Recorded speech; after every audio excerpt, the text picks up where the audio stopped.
Lionel Messi ইংরেজিতে কথা বলেন না। তাকে ইংরেজিতে প্রশ্ন করা হলে তিনি উত্তর দেন স্প্যানিশে। কিন্তু আন্তর্জাতিক ফুটবলে যখন প্রথমবারের মতো ইংলিশ পরীক্ষায় অবতীর্ণ হতে হলো লিওনেল মেসিকে, সেই পরীক্ষা তিনি পাশ করে গেলেন একেবারে গোল্ডেন A+ সহ। তার সাথে সাথে পাশ করে গেল আর্জেন্টিনাও, রীতিমতো একটা যুদ্ধ জিতে এই মুহূর্তে বিশ্বকাপের সেমিফাইনাল থেকে ফাইনালে উঠে গেল আর্জেন্টিনা টানা দ্বিতীয়বারের মতো, এবং অবশ্যই সর্বশেষ 4 আসরের মধ্যে তৃতীয়বারের মতো। কিন্তু কেন এটাকে একটা যুদ্ধ বলা হচ্ছে? লিওনেল মেসি কিভাবে গোল্ডেন A+ সহ পাশ করে গেলেন এই পরীক্ষায়?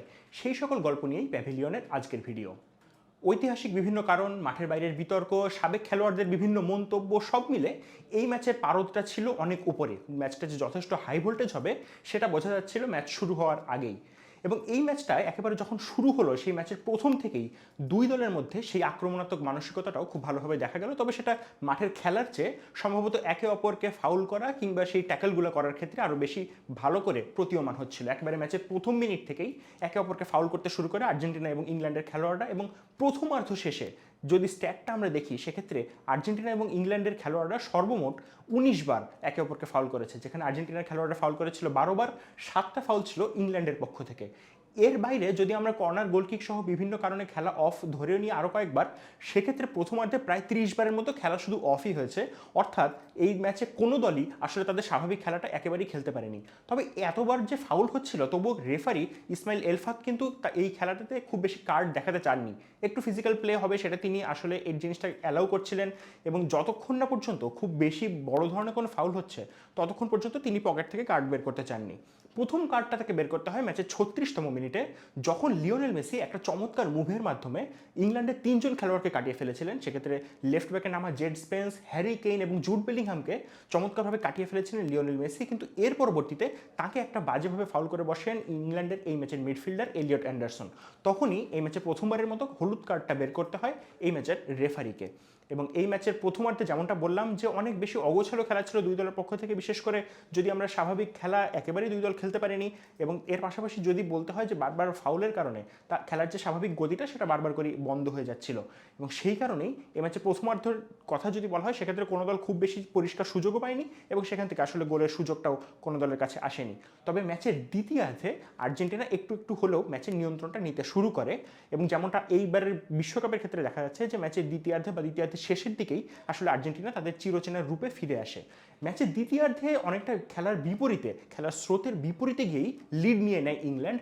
সেক্ষেত্রে মাঝমাঠে হ্যারি কেইন, যিনি এই মুহূর্তে আসলে একজন নাম্বার 9-এর পাশাপাশি চমৎকার প্লে মেকিংও করেন, তিনি মাঠের একেবারে নিজেদের মাঝমাঠের কাছাকাছি চলে এসে একটা চমৎকার লং বল বাড়িয়েছিলেন এই ইংল্যান্ডেরই রাইট উইংয়ের দিকে। এবং সেখানে মর্গান রজার্স এরপরে যখন বলটা রিসিভ করেন, সেখানে নিকোলাস তালিয়াফিকো তিনি বলটা ক্লিয়ার করতে না পারার পরে মর্গান রজার্সের ক্রসটা, ইনফ্যাক্ট তার সুইচ অফ প্লেটা চলে যায় একেবারে মাঠের বাম দিকে, যেখানে চমৎকার একটা রান নিয়েছিলেন ইংল্যান্ডের লেফট উইঙ্গার এবং যিনি সদ্য বার্সেলোনায় জয়েন করেছেন সেই অ্যান্থনি গর্ডন। এবং তার চমৎকার রানটা এই আর্জেন্টিনার যিনি রাইট ব্যাক ছিলেন এই ম্যাচের, নাহুয়েল মলিনা, তাকে বিভ্রান্ত করে। নাহুয়েল মলিনা একেবারেই তাকে গার্ড দিতে পারেননি, এবং সেখান থেকে এক চমৎকার ফিনিশ করে যখন ইংল্যান্ড এই ম্যাচটা এগিয়ে যায় 1-0 ব্যবধানে, তখন ম্যাচের ঘড়ি বলছে সময়টা 55 মিনিট। এবং আর্জেন্টিনা 1-0 ব্যবধানে এই টুর্নামেন্টে এর আগেও পিছিয়েছে, সেখান থেকে তারা কামব্যাক দিয়েছে। কিন্তু এরপরে তারা আসলে কতটা ভালো খেলতে পারবে, বিশেষ করে এই টপ 4-এ থাকা একটা দলের বিপক্ষে, সেটা নিয়ে একটা সন্দেহ হয়তো অনেকের মধ্যেই জাগ্রত হয়েছিল। তবে সন্দেহটা আসলে লিওনেল মেসির মধ্যে একেবারেই ছিল না, কেননা তিনি এরপরে যে খেলাটা শুরু করলেন সেটার সাথে তার প্রথমার্ধের পারফরমেন্সকে একেবারেই মেলানোর কোনো সুযোগ নেই।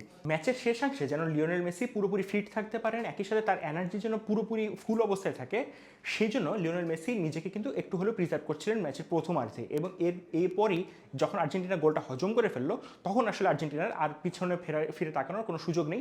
তখন থেকে আর্জেন্টিনা তাদের খেলার যে গিয়ারটা সেটা চেঞ্জ করে, এবং তখনই বেশ কয়েকটা সাবস্টিটিউশনও আর্জেন্টিনার কোচ লিওনেল স্কালোনি করে ফেলেন। এবং লক্ষণীয় বিষয় হচ্ছে এই সাবস্টিটিউশনগুলোর মধ্যে যে নামগুলো তিনি মাঠে আসলে প্রবেশ করান, সবগুলোই আসলে তার পুরনো মুখ বা নতুন তরুণদের মধ্যে খুব বেশি মুখ কিন্তু তিনি আসলে এই ম্যাচে সাবস্টিটিউট হিসেবে মাঠে নামাননি। একজন তরুণ খেলোয়াড়কে তিনি এই ম্যাচে শুরু করিয়েছিলেন, জুলিয়ানো সিমিওনে, যিনি তার কাজটা প্রথম থেকে আসলে বেশ ভালোভাবেই করেছিলেন। তো এবং অফ দ্য বলেও তার মুভমেন্ট ছিল চমৎকার, বেশ কিছু প্রেস তিনি করেছিলেন, প্রথমার্ধে কয়েকটা ফাউলও তিনি করেছিলেন, এবং অনেক ক্ষেত্রে তিনি মনে করিয়ে দিচ্ছিলেন তাঁরই বাবা দিয়েগো সিমিওনেকে। এবং যখন সেই দিয়েগো সিমিওনে 1998 সালে বিশ্বকাপে এই ইংল্যান্ডের বিপক্ষেই আর্জেন্টিনার হয়ে নেতৃত্ব দান করেছিলেন, সেই কাজটা অনেকটাই জুলিয়ানো সিমিওনেও আসলে মনে করিয়ে দিচ্ছিলেন, বিশেষ করে তাদের খেলার ধরন কিংবা এই যে ফাউলগুলো, ট্যাকেলগুলো করা সেদিক দিয়ে। এর পরবর্তীতে যখন আমরা দেখলাম যে ম্যাচের দ্বিতীয়ার্ধে আর্জেন্টিনা একটা গোল হজম করে ফেললো, যে সাবস্টিটিউশনের কথাগুলো বলছিলাম, সেক্ষেত্রে আর্জেন্টিনা নামিয়ে দেয় বা মাঠ থেকে তুলে নেয় তাদের যে regular centre back Lisandro Martinez, তিনি একটা হলুদ কার্ড দেখেছিলেন, তাকে সরিয়ে সেখানে নিকোলাস ওতামেন্দিকে নামানো হয়। জুলিয়ানো সিমিওনের বদলে সেখানে মাঠে চলে যান রদ্রিগো ডি পল, এর বাইরে নিকো গঞ্জালেস মাঠে নামেন, লাউতারো মার্টিনেজ আরও পরবর্তীতে যে মাঠে নামেন, এবং এই চেঞ্জগুলো আর্জেন্টিনার খেলার ধরনকেও কিন্তু বদলে দেয়। এবং লিওনেল মেসি, যিনি বরাবরই একটা কাজ এই বিশ্বকাপে করে আসছিলেন, তিনি ম্যাচের শুরুর দিকে মাঠের মাঝ অংশেই আসলে অপারেট করেন, এবং ম্যাচ যখন আর্জেন্টিনা পিছিয়ে যায় বা আর্জেন্টিনার গোলের দরকার হয়, তখন সেই রাইট উইঙ্গারের কাজটা আসলে তিনিই করে থাকেন, তিনি একেবারে মাঠের ডান পাশে সরে যান। এই ম্যাচেও দেখা গেল লিওনেল মেসি মাঠের ডান পাশেই আসলে সরে গিয়েছিলেন, এবং তার কাছ থেকেই একের পর এক ক্রস আসতে থাকে, এবং সেই ক্রসগুলো মাথায় লাগাচ্ছিলেন আর্জেন্টিনার যিনি লেফট উইঙ্গার হিসেবে দায়িত্ব পালন করছিলেন, নিকো গঞ্জালেস, অ্যালেক্সিস ম্যাকালিস্টার, এর বাইরে জুলিয়ান আলভারেজ, তিনিও চেষ্টা করেছিলেন। এই সুযোগগুলা বারবার করে বাধাপ্রাপ্ত হয়ে যাচ্ছিল, কখনো পোস্টে লেগে, কখনো জর্ডান পিকফোর্ড ইংল্যান্ডের গোলরক্ষক চমৎকার সেভ করছিলেন, বা কখনো একেবারেই বলগুলো বাইরে চলে যাচ্ছিল বা একেবারে অফ টার্গেট হয়ে যাচ্ছিল শটগুলো। এবং এর মাধ্যমে আর্জেন্টিনার একের পর এক যখন সময় চলে যাচ্ছিল, আর্জেন্টিনার ম্যাচে ফেরার যে সময়টা সেটাও হয়তো একেবারে কমে আসছিল, এবং অনেক সমর্থকদের মনেও তখন মনে হচ্ছিল যে এবার হয়তো আর সম্ভব হবে না। তবে লিওনেল মেসির ম্যাজিক মোমেন্টটা চলে আসে ম্যাচের 85তম মিনিটে, যখন একটা কর্নার তিনি পেয়েছিলেন। সেই কর্নার থেকে তিনি কিন্তু বলটা শূন্যে ভাসিয়ে দেননি, তিনি একটা শর্ট কর্নার নিয়েছিলেন, রদ্রিগো ডিপলকে তিনি বলটা পাস করে এরপর সাথে সাথেই তিনি রিটার্ন পাস পেয়ে যান। রিটার্ন পাস পেয়ে তিনি যখন বলটা নিয়ে যাচ্ছিলেন বক্সের মধ্যে, তখন তিনি চমৎকার একটা ট্রিকারির আশ্রয় নেন। প্রথমে তিনি একটা চেষ্টা করেছিলেন বা অনেক প্রতিপক্ষকে বোঝানোর চেষ্টা করেছিলেন যে তিনি বলটা একেবারে সরাসরি ক্রস করবেন, যেখানে ফার পোস্টে রান নেবেন নিকো গঞ্জালেস, এবং সেখান থেকে হয়তো একটা গোলের কিংবা কাটব্যাকের একটা সুযোগ তৈরি হবে। কিন্তু লিওনেল মেসি সেই কাজটা করেনি। লিওনেল মেসি প্রথমে একটা বডি ফেইন্ট করে সেই ক্রস করার সুযোগটা না নিয়ে তিনি পাস দিয়ে দেন জোন 14-এ একেবারে আনমার্কড অবস্থায় থাকা এনজো ফার্নান্দেসকে। এবং যেহেতু ইংল্যান্ডের খেলোয়াড়রা এবং তাদের কোচ টমাস টুখেল সবাই ভেবেছিলেন যে লিওনেল মেসি ক্রস করবেন, তাই স্বাভাবিকভাবেই বক্সের বাইরে দাঁড়িয়ে থাকে এনজো ফার্নান্দেসকে কেউই সেই ক্ষেত্রে মার্ক করেননি। জুড বেলিংহাম যতক্ষণে ছুটে এসে একটা স্লাইডিং ট্যাকল করতে চেয়েছিলেন বা ব্লক করতে চেয়েছিলেন তার শটটাকে, ততক্ষণে এনজো ফার্নান্দেজ শট নিয়ে নিয়েছেন, এবং তার শটটা যখন জর্ডান পিকফোর্ডকে ফাঁকি দিয়ে বলটা জালে জড়িয়ে গেল, আর্জেন্টিনা বুঝে গিয়েছিল যে এই ম্যাচটা আসলে মোমেন্টামটা তাদের পক্ষেই, এবং এই ম্যাচটা তারা হারতে চাচ্ছে না। এই এনজো ফার্নান্দেসের কথা যখন বলা হচ্ছে, তখন এক্ষেত্রে বলতে হবে এই ম্যাচে কিন্তু তিনি বেশ কয়েকবার এই লং রেঞ্জার শট ট্রাই করেছিলেন। প্রথমার্ধে তার শটগুলো পোস্টের বাইরে দিয়ে চলে গিয়েছিল, এবং দ্বিতীয়ার্ধে তিনি যখন প্রথমবারের মতো এই শটটা ট্রাই করেছেন, সেই শটটা জর্ডান পিকফোর্ডের হাতে লেগে চলে যায় পোস্টের উপর দিয়ে। সেই কর্নার থেকেই আর্জেন্টিনা যখন এই আক্রমণটা সূচনা করে, লিওনেল মেসির সেই অ্যাসিস্ট থেকে আবারও সেই লং রেঞ্জার শটটা নেন সেই এনজো ফার্নান্দেস, এবং তিনি গোল করে আর্জেন্টিনাকে ম্যাচের সমতায় ফেরান। তাই এই ব্যাপারটা একেবারেই যে হঠাৎ করে হয়ে গেল ব্যাপারটা এমন ভাবার কোনো কারণে, একেবারে প্ল্যান মাফিকই আর্জেন্টিনা এই গোলটা কিন্তু করেছিল। এবং এই গোলের পরে আর্জেন্টিনার আক্রমণের ধার আরও বেশি বেড়ে যায়, এবং ইংল্যান্ড তাদের প্রতিপক্ষ হিসেবে তারা যে বল পজিশন রাখবে বা কন্ট্রোল করবে এমন আসলে তারা কোনো সুযোগই পায়নি। তাদেরকে ব্যস্ত থাকতে হয়েছিল নিজেদের বক্সের ভিতরে ডিফেন্ড করতে, এবং এই জিনিসটাই শেষ পর্যন্ত হিতে বিপরীত হয়ে দাঁড়ায় ইংল্যান্ডের জন্য। আর্জেন্টিনা একের পর এক আক্রমণ করতে থাকে, অ্যালেক্সিস ম্যাকালিস্টারের একটা শট পোস্টে লেগে ফিরে আসে, এবং সেই সময় মনে হচ্ছিল যে ম্যাচটা হয়তো এক্সট্রা টাইমে গেলেও যেতে পারে। কিন্তু লিওনেল মেসির মাথায় আসলে অন্য চিন্তা ছিল। সেই বলটা যেটা পোস্টে লেগে ফিরে আসলো, সেই বলটা তিনি কালেক্ট করেন, এবং কালেক্ট করে আবারও সেই বক্সের কোণা থেকে তিনি কিন্তু একেবারে রাইট ফ্ল্যাঙ্কে, তখন রাইট ফ্ল্যাঙ্ক থেকে টাচ লাইন থেকে তিনি বলটা নিয়ে ভিতরের দিকে চলে আসেন। বক্সের কোণা থেকে তিনি প্রথমে একবার বাম দিকে একটু বডি ফাইন্ড করে সেখানে তিনি একটা ক্রস করার চেষ্টা করেছিলেন, কিন্তু সেক্ষেত্রেও তিনি হেভিলি মার্কড থাকার কারণে সেটা তিনি করেননি। তখন তিনি ডান দিকে সরে যান, ডান দিকে সরে একেবারে প্রায় যে গোল লাইন, সেই গোল লাইনের কাছ থেকে তিনি ডান পায়ে একটা চমৎকার ক্রস করেন, এবং সেই ক্রসটা তিনি যখন করছিলেন তিনি দেখেছিলেন বক্সের মধ্যে লাউতারো মার্টিনেজ কিন্তু উপস্থিত। বলে রাখা ভালো, সেই সময় লাউতারো মার্টিনেজের দুই পাশে দুইজন ডিফেন্ডার ছিলেন, একজন এজরি কনসা তার পেছনে ছিলেন, তার সামনে ছিলেন জন স্টোনস।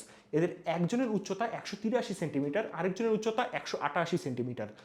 লাউতারো মার্টিনেজের উচ্চতা 175 সেন্টিমিটার, অর্থাৎ উচ্চতার দিক থেকে লাউতারো মার্টিনেজ পিছিয়ে ছিলেন এই দুজনের চেয়ে। কিন্তু লিওনেল মেসির অ্যাকুরেট ক্রস, তার পিন পয়েন্ট ক্রসটা এই লাউতারো মার্টিনেজের মাথাকে খুঁজে নেয়, এবং লাউতারো মার্টিনেজের ইনস্ট্যান্ট জাম্প, চমৎকার ফিনিশিং, জর্ডান পিকফোর্ডের কোনো রকম সুযোগ ছিল না এই বলটাকে আটকানোর। আর্জেন্টিনা ম্যাচে লিড নিয়ে নেয় 92তম মিনিটে। রেগুলার টাইমের ইনফ্যাক্ট যোগ করার সময় তখন আর মাত্র 7 মিনিট বাকি, এবং এরপরেই আর্জেন্টিনার সেই চমৎকার উদযাপন, এরপরে তাদের ডিফেন্ডিং, সব মিলিয়ে ইংল্যান্ড এই ম্যাচে আর একেবারেই ফিরে আসার কোনো সুযোগ পায়নি। এবং এটাও বলে রাখা ভালো যে আর্জেন্টিনা এই যে ম্যাচের শেষের দিকে গোল করাটা, এটাকে একটা শিল্পে যেন পরিণত করে ফেলেছে এই ম্যাচে। ইনফ্যাক্ট এই টুর্নামেন্টে আলজেরিয়ার বিপক্ষে তাদের শেষের দিকে গোল ছিল, অস্ট্রিয়ার বিপক্ষে লিওনেল মেসি শেষে একটা গোল করেছিলেন, জর্ডানের বিপক্ষে তিনি পরবর্তীতে দ্বিতীয়ার্ধে মাঠে নেমে একটা ফ্রি কিক থেকে গোল করেছিলেন। এর বাইরে যদি বলা হয় কেপ ভার্দের বিপক্ষেও ম্যাচের অতিরিক্ত সময়ে যে 30 মিনিট সেখানে তাদের গোল ছিল।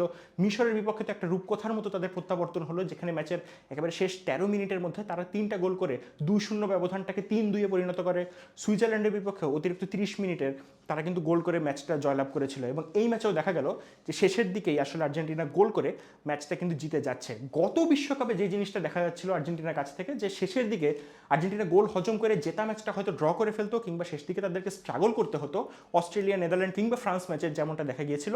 এবারের ঘটনা পুরোপুরি উল্টো। আর্জেন্টিনা যেন 90 মিনিটের খেলাটাকে আসলে শেষ 15 বা 30 মিনিটের জন্য জমিয়ে রাখছে, এবং সেই 30 মিনিটই তারা তাদের ফুল ফোর্সে যখন অ্যাটাক করছে, প্রতিপক্ষ এগিয়ে থাকলেও ম্যাচে জয় নিয়ে তাদের আর বের হয়ে আসা হচ্ছে না। এই আর্জেন্টিনা দুর্দান্ত কতটা সেটা আরও একটা পরিসংখ্যান দিয়ে বোঝা যায়।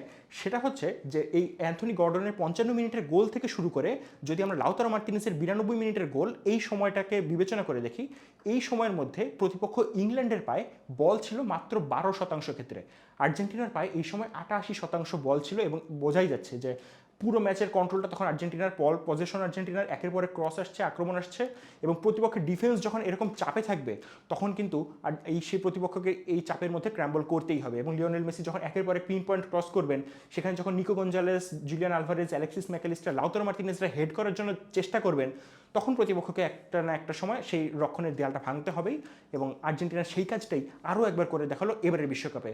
এবারের নকআউটে যেমনটা দেখা যাচ্ছে এই ম্যাচটাও একেবারেই সহজ ছিল না আর্জেন্টিনার জন্য, এবং অনেকটা কঠিন করেই এই ম্যাচটা আর্জেন্টিনাকে জিততে হলো, এবং এই কঠিন করে জিততে জিততেই আর্জেন্টিনা কিন্তু পৌঁছে গেছে ফাইনালে। এবং বলে রাখা ভালো, এটা আর্জেন্টিনার 7ম ফাইনাল, যেখানে এর আগে তারা 3বার জয়লাভ করেছে, 3বার পরাজিত হয়েছে। দেখা যাক চতুর্থ স্টারটা আর্জেন্টিনার সাথে বা আর্জেন্টিনার জার্সিতে যুক্ত হয় কিনা। এবং এই চতুর্থ স্টার যুক্ত করার লড়াইয়ে আর্জেন্টিনার প্রতিপক্ষের নাম স্পেন, এবং এই ম্যাচটা অনুষ্ঠিত হবে 20 জুলাই বাংলাদেশ সময় রাত 1টায়। দেখা যাক সেই ম্যাচে আসলে আর্জেন্টিনা স্পেনের বিপক্ষে জয়লাভ করে, নাকি স্পেন তাদের দ্বিতীয় স্টারটা যুক্ত করে তাদের জার্সিতে। এই ছিল মোটামুটি আজকের ম্যাচ নিয়ে আমাদের আলোচনা। আপনারা আপনাদের মতামত জানাতে পারেন কমেন্ট বক্সে। প্যাভিলিয়নের সাথে থাকার জন্য আপনাদের সবাইকে অনেক ধন্যবাদ।